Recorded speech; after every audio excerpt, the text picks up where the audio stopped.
इसी में रीट में यही आ रही थी कि जो लेवल 1 है उसके अंदर बीएड को भी शामिल किया जा रहा है। इस पर जो अभ्यर्थी एसटीसी वाले हैं वो विरोध कर रहे हैं। क्या देखिए, एनसीटी की गाइडलाइन की अक्सर से पालना करनी होती है किसी भी राज्य में।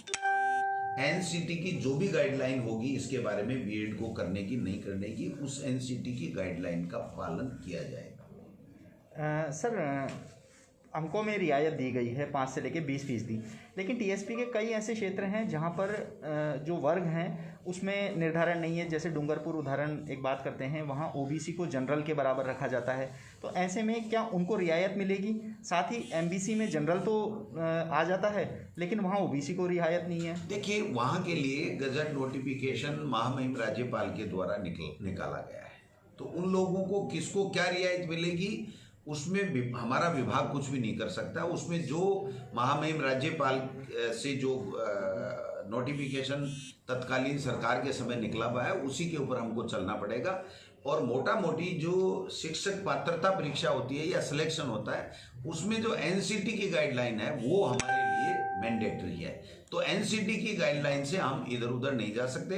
एनसीटी ने हमको ये जो रिलैक्सेशन देने का जो हमको अधिकार राज्यों को दे रखा है उस अधिकार का उपयोग किया गया है।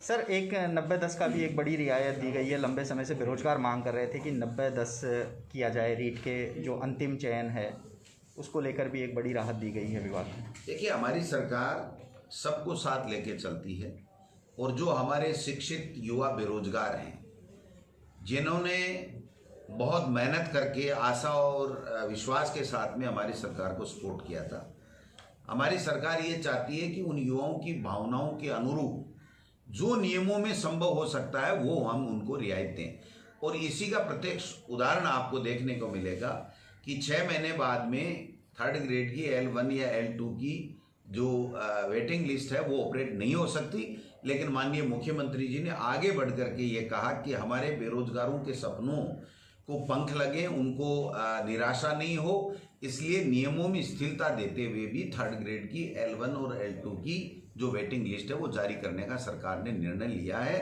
और आज जो ये निर्णय रीट के लिए लिया गया है, मुख्यमंत्री जी ने स्वयं ने 25 अप्रैल की डेट भी तय कर दी है और इसके साथ साथ काफ़ी रियायतें दी गई हैं। और ये 90-10 का जो रेशियो है ये भी हमारे शिक्षित राजस्थान के युवा बेरोजगारों की मांग के ऊपर नियमों के मुताबिक संशोधन किया गया है। सर, एक तबादलों को लेकर कई ऑनलाइन फॉर्म पहले भी आए थे और अब आपने भी कहा था सीकर में कि 3rd ग्रेड तबादलों को लेकर दोबारा से पॉलिसी यहाँ पर बनाई जाएगी। कब तक सर तबादलों को होने के आसार है? देखिए, 3rd ग्रेड से ऊपर तो ट्रांसफ़र हुए भी हैं और जहां बचे हैं वहां जल्दी हम लोग करेंगे। ये आचार संहिता जो नगर पालिका और पंचायत राज के कारण से थोड़ा सा हुआ है, बाकी ऐसा नहीं है, ट्रांसफ़र करने ही है, कोई दिक्कत नहीं, सरकार तैयार है। मुख्यमंत्री जी इस बात के लिए पूरी तरह से सहमत हैं। तो 3rd ग्रेड के लिए हमने एक पॉलिसी बनाई है और वो पॉलिसी हमने ऊपर के लेवल पे हमने सबमिट की है। उसकी अब एग्जामिनेशन किस प्रकार से उसको परीक्षण करवाते हैं मुख्यमंत्री जी कमेटी बना के या किस प्रकार से, और उसके बाद में ही हम लोग लागू कर पाएंगे। क्योंकि 3rd ग्रेड में सबसे बड़ी दिक्कत ये है कि जो बाड़मेर, जैसलमेर और 11 जो प्रतिबंधित जिले जो घोषित कर रखे हैं पहले से, उनमें जो टीचर्स हैं वो सब अपने इधर 9, 10, 11, 12, 13 जिलों में आना चाहते हैं, जबकि यहाँ पर इतनी वैकेंसीज नहीं है। तो मैं समझता हूँ कि उनमें आपस में किसी तरह का वो नहीं हो कि मेरे साथ न्याय नहीं हुआ। तो मैं समझता हूँ इसके लिए हमने एक एक्सरसाइज करके एक कमेटी बनाई थी और उस कमेटी ने अपनी रिपोर्ट दी है कि इस तरीके से हम इस ट्रांसफ़र पॉलिसी को अपन कर सकते हैं। तो वो अब प्रक्रियाधीन है और जब भी प्रक्रिया पूरी होगी उसके बाद में वो चीज़ सामने आएगी। सर, कोरोना संक्रमण की दर पहले की तुलना में कम हुई है, क्या स्कूलों को दोबारा खोलने का कोई विचार चल रहा है? बिल्कुल, देखिए, इसमें मुख्यमंत्री जी भी बहुत संवेदनशीलता के साथ में विचार कर रहे हैं और चिकित्सा विभाग और होम डिपार्टमेंट और केंद्र की एसओपी, ये सारी चीज़ें मिलकर के ये चीज़ें तय होती हैं। तो अब चूंकि कोरोना कम हो रहा है तो इसके ऊपर भी मुख्यमंत्री जी से हम लोग आज चर्चा करेंगे कि वो विभिन्न विभागों से भी बात कर लें और सरकार की जो केंद्र सरकार की गाइडलाइन है उसका भी हम लोग अध्ययन कर लें और अन्य स्टेट्स का और का सबका परीक्षण करने के उपरांत इसके ऊपर मुख्यमंत्री स्तर के ऊपर ही निर्णय हो पाएगा कि स्कूलें कब से खुलें। सिलेबस में और कटौती की बात की थी बीते दिनों अधिकारियों ने। नवंबर में जब आपने कहा था कि वर्किंग डे कम होंगे उस अनुसार ही सिलेबस को कम किया जाएगा। देखिए, अब सिलेबस को कम करने का अब कोई औचित्य नहीं है। हमने आओ घर से सीखें एक कार्यक्रम चलाया और उस कार्यक्रम के तहत हम वर्क बुक दे रहे हैं, बच्चों से भरवा रहे हैं, बच्चों को घर पे वर्क बुक दे करके पुस्तकें दे दी गई हैं, वो भर भर के दे रहे हैं। तो मैं समझता हूँ अब इसको ज़्यादा समीक्षा करके और इसको और छोटा करने का कोई औचित्य नहीं है। बच्चे अपने घर से पढ़ रहे हैं, अभिभावक सारे उनको मोटिवेट भी कर रहे हैं और पढ़ा भी रहे हैं। तो अब जब प्रश्न पत्र आएगा या एग्जाम होगा या टेस्ट होगा तब इसको देख लिया जाएगा कि किस तरीके से कितना अध्ययन हुआ है और किस तरीके से बच्चे का जो आगे का फ्यूचर है वो कहीं दिक्कत में नहीं हो। तो इस बात को उस टाइम देख लिया। तो अब एग्ज़ाम भी आगे बढ़ाई जाएगी। सर, कंप्यूटर शिक्षक भर्ती की बात करेंगे। लगातार मांग उठ रही है कि कंप्यूटर शिक्षक की भर्ती की विज्ञप्ति निकले, आपकी ओर से। कंप्यूटर शिक्षकों के लिए कैडर का निर्माण की बजट घोषणा की गई थी और मैं समझता हूँ वो फाइनेंस में हमने पत्रावली भिजवाई है। उस क्वेरीज उनकी थी जो हमने पूरी की है। तो मैं समझता हूँ इस वित्तीय वर्ष में जो बजट घोषणा थी वो कार्डर निर्माण की थी।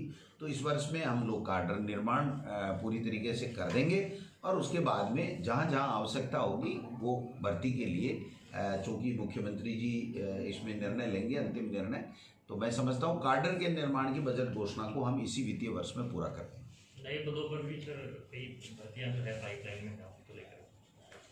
देखिए, नए व्याख्याता की जो भर्ती है उसको रिजल्ट काफ़ी आ चुके हैं। डीपीसीज हमने कर ली हैं तो उसकी पदस्थापन की प्रक्रिया चल रही है। जो पेंडिंग जो हमारी भर्तियों की कुछ है, जैसे पीटीआई के कुछ पदों की भर्ती बकाया है या कुछ कोर्ट में अटके हुए हैं, तो हम लगे हुए हैं कि कोर्ट से वो भर्तियां निकले और जो कर्मचारी चयन आयोग है वो भी अपनी भर्तियां पूरी करे। आरपीसी से भी सरकार पूरी संपर्क में है कि वो भी जल्दी से जल्दी जो भी उनके पास में पेंडिंग पाइपलाइन में भर्तियां हैं शिक्षा विभाग की वो हमें भेजे, जिससे हम पदस्थापन करने की कार्रवाई नियमानुसार कर पाएँ।